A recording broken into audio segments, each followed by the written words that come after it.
Assalamualaikum warahmatullahi wabarakatuh. Selamat pagi anak-anak. Bagaimana kabar kalian hari ini? Sehat semua ya? Nah, pada pertemuan kita kali ini kita akan melanjutkan subtema 2 dan 3. Subtema 2 tentang manusia dan lingkungan, subtema 3 tentang lingkungan dan manfaatnya. Langsung saja tentang alat gerak manusia, bagian kedua. Sistem gerak pada manusia. Jadi kalian harus mampu menjelaskan alat gerak dan fungsinya pada hewan dan manusia, serta cara memelihara kesehatan alat gerak manusia. Lanjut, organ gerak pada manusia. Jadi organ gerak pada manusia yaitu ada yang pertama otot, yang kedua sendi, kemudian yang ketiga adalah gangguan alat gerak. Jadi kita di sini akan membahas tentang pengertian otot, fungsi otot, jenis-jenis otot, kemudian tentang sendi, pengertian sendi. Yang ketiga tentang gangguan alat gerak, yaitu gangguan alat gerak pada otot dan tulang. Next.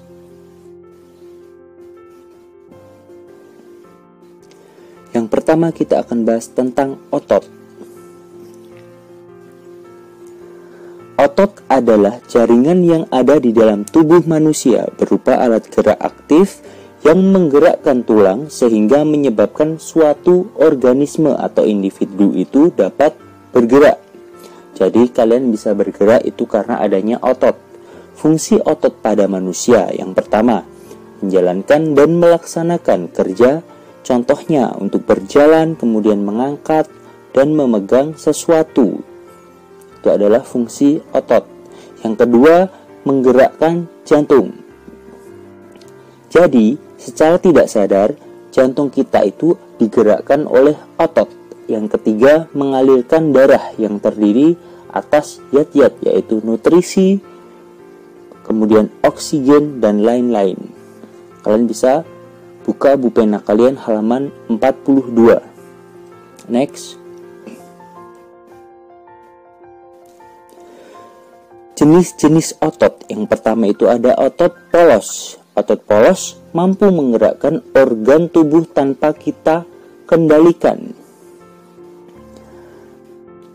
Contoh, gerakan lambung menghancurkan makanan itu digerakkan oleh otot polos. Ciri-cirinya terletak pada organ dalam, kemudian berada pada bagian usus, saluran peredaran darah, dan juga otot di saluran kemih. Kemudian tidak diperintah oleh otot. Jadi secara tidak sadar otot polos itu bekerja pada organ dalam manusia, pada usus, kemudian saluran peredaran darah, dan di saluran kemih. Yang kedua itu ada otot lurik, yaitu otot yang mampu menggerakkan anggota tubuh sesuai dengan keinginan kita. Misalkan kalian ingin menggerakkan tangan kalian, ingin berjalan kemana, nah itu digerakkan oleh otot lurik. Ciri-ciri dari otot lurik sendiri adalah melekat pada rangka, kemudian bekerja secara sadar dengan perintah otak. Kalian ingin memegang sesuatu, berarti itu cara kerja otot lurik.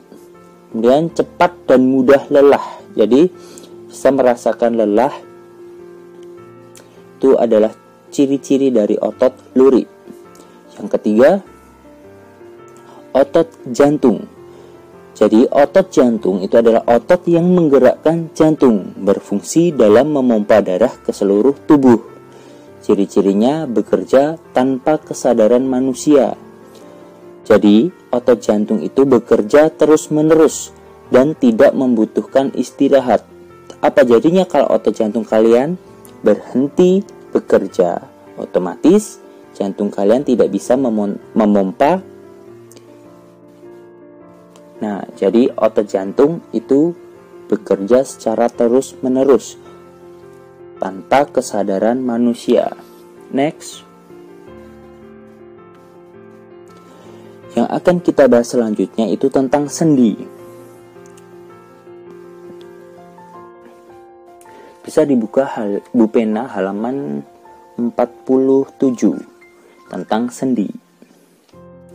Sendi itu adalah hubungan antara dua tulang atau lebih.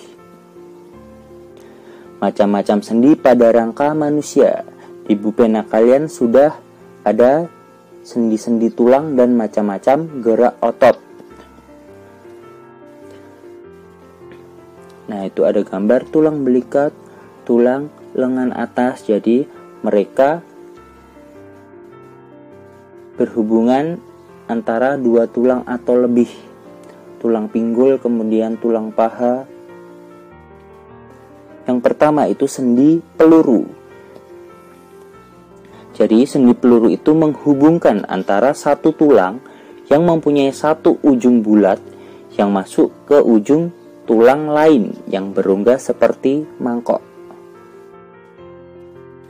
Nah, jadi tempat pertemuan tulang berbentuk bola dan tulang terbentuk mangkok. Jadi sendi ini dapat bergerak ke semua arah seperti antara tulang panggul dan juga tulang paha. Contoh sendi antara tulang lengan atas dan tulang belikat serta antara tulang pinggul dan tulang paha. Yang kedua ada sendi engsel. Jadi contohnya itu ada pertemuan tulang lengan atas dan tulang hasta. Jadi sendi ini hanya dapat digerakkan ke satu arah saja. Mempunyai gerak satu arah, ada yang ke depan, ada juga yang ke belakang seperti engsel pintu. Jadi contohnya pertemuan tulang lengan atas dan hasta, siku, kemudian lutut. Nah, itu ada contoh gambarnya juga. Kemudian yang ketiga ada sendi putar. Pada sendi putar, salah satu tulang berfungsi sebagai porosnya dan ujung tulang yang lain berbentuk cincin yang dapat berputar pada poros tersebut. Contohnya, pertemuan tulang leher dan tulang tengkorak.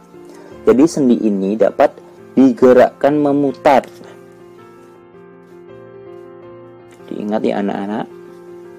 Nah, itu ada contoh gambarnya juga.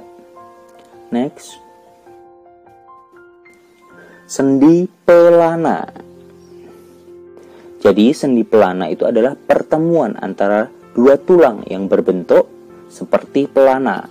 Jadi sendi ini dapat menggerakkan tulang kedua arah, yaitu muka, belakang, dan ke samping. Contohnya, sendi ini ada di pangkal ibu jari. Jadi terdapat di antara tulang telapak tangan, kemudian tulang ibu jari. Jadi dapat digerakkan kedua arah. Itu contoh gambarnya. Ibu jari ya. Lanjut. Yang kelima, sendi geser. Jadi terdapat di antara tulang-tulang pergelangan kaki. Gerakan sendi ini terbatas, yaitu hanya dapat menggeser. Jadi sendi geser menghubungkan antara dua tulang yang memiliki permukaan yang datar. Satu bagian tulang bergerak menggeser di atas tulang lain. Contoh sendi geser berada pada tulang-tulang pergelangan tangan dan pergelangan kaki. Dan di antara tulang belakang, itu ada contohnya.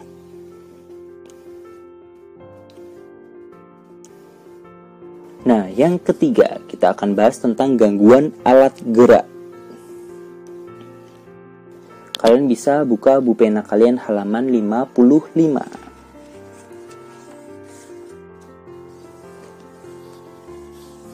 Macam-macam kelainan, gangguan, atau penyakit organ pasif atau tulang.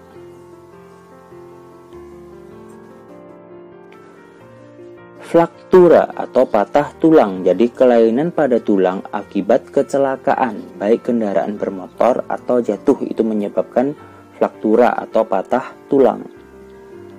Kemudian yang kedua ada osteoporosis, yaitu kelainan pada tulang yang disebabkan karena adanya pengeroposan tulang. Tubuh sudah tidak mampu lagi menyerap dan menggunakan kalsium secara normal, sehingga tulang-tulang mulai mengalami pengeroposan. Yang ketiga itu hampir sama dengan fraktura, yaitu fisura atau retak tulang. Jadi kalau fraktura itu patah tulang, kalau fisura itu retak tulang. Jadi sama, kelainan tulang yang menimbulkan keretakan pada tulang akibat kecelakaan. Jadi kalian harus bisa membedakan antara fraktura dan fisura. Kalau fisura itu hanya retak, tidak sampai patah. Kalau fraktura itu patah tulang, jadi tulangnya benar-benar patah. Kalau fisura kan cuman retak. Yang keempat itu ada rakitis, jadi penyakit pada tulang yang disebabkan oleh kekurangan gizi seperti fosfor, kemudian kalsium dan vitamin D. Next, kita lanjut.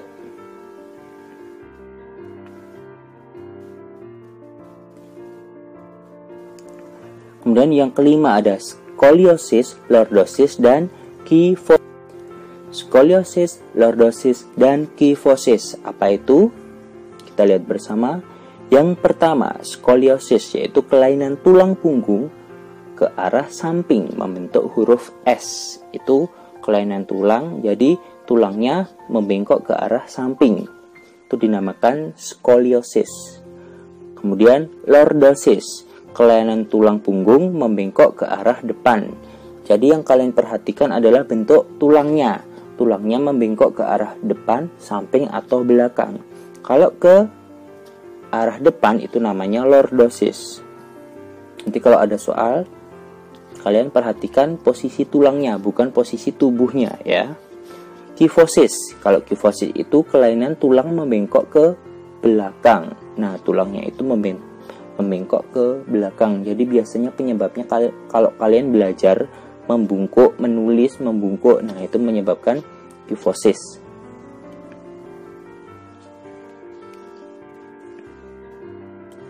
Nah, maka dari itu kalian harus menjaga tulang kalian dengan cara duduk yang benar. Nah, macam-macam kelainan, gangguan atau penyakit otot pada manusia. Kalian bisa buka buku pena kalian halaman 66. Ya, dibuka halaman 66. Sudah? Yang pertama ada hipertrofi, yaitu kelainan otot yang membesar dan menjadi lebih kuat karena sel otot terus-menerus bekerja secara berlebihan. Nah, itu menyebabkan hipertrofi. Yang kedua, itu kelainan otot atrofi atau kelainan otot yang mengecil atau lemah. Fungsi otot menurun, itu dinamakan atrofi. Biasanya otot normal itu lebih besar. Kemudian itu otot mengalami pengecilan, itu dinamakan atrofi. Kemudian yang ketiga ada stiff atau kaku leher. Biasanya disebabkan karena salah posisi tidur bisa.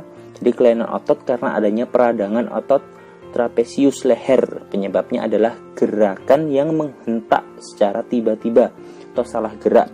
Posisi tidur juga bisa. Posisi tidur kalian salah, itu bisa menyebabkan stiff atau kaku leher. Yang keempat itu ada tetanus. Penyebabnya adalah infeksi bakteri. Jadi, infeksi bakteri Clostridium tetani. Nah, itu menyebabkan tetanus. Jadi tetanus itu menyebabkan otot menjadi kejang-kejang. Nah, kalian bisa lihat gambarnya di buku pena kalian halaman 66, bisa dilihat. Nah, yang keempat, cara memelihara kesehatan alat gerak manusia.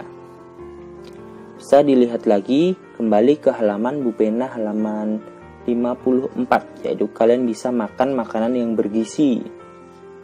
Nah, yang mengandung 4 sehat 5 sempurna. Jadi mengkonsumsi makanan yang bergizi, khususnya yang mengandung nutrisi untuk alat gerak seperti kalsium, protein, kalium, vitamin dan mineral. Ada makanan yang mengandung kalsium, contohnya ada brokoli, susu, keju, pisang, jeruk seperti pada gambar yang tertera. Kemudian kalau vitamin D itu paparan sinar matahari yang diperlukan oleh tubuh untuk membentuk vitamin D secara alami.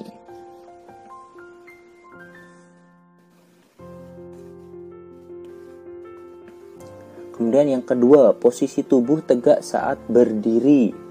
Nah, kalian perhatikan gambar posisi tegak saat berdiri itu juga mempengaruhi. Kemudian yang ketiga, berolahraga secara teratur. Siapa yang jarang olahraga di rumah? Ayo, jangan malas untuk berolahraga untuk menjaga kesehatan tulang dan alat gerak kalian.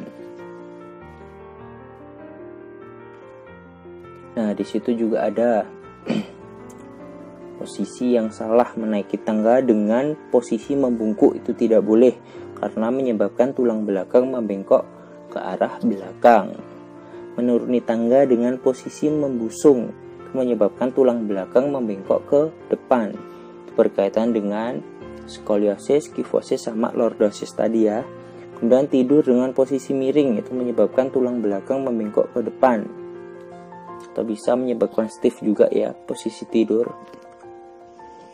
Nah, itu kesalahan dalam aktivitas sehari-hari yang harus kalian hindari. Nah, cukup sekian yang dapat Pak Guru sampaikan. Sebelum kalian mengerjakan penilaian hari ini, silahkan diulang lagi, dibaca pulpena kalian. Jangan malas untuk belajar di mana saja, kapan saja, dan dengan siapa saja. Selalu semangat, anak-anak. Jangan pantang menyerah untuk menggapai angan kalian. Billahi taufiq wal hidayah. Wassalamualaikum warahmatullahi wabarakatuh. Sekian pembelajaran hari ini. Apabila ada kesalahan mohon dimaafkan.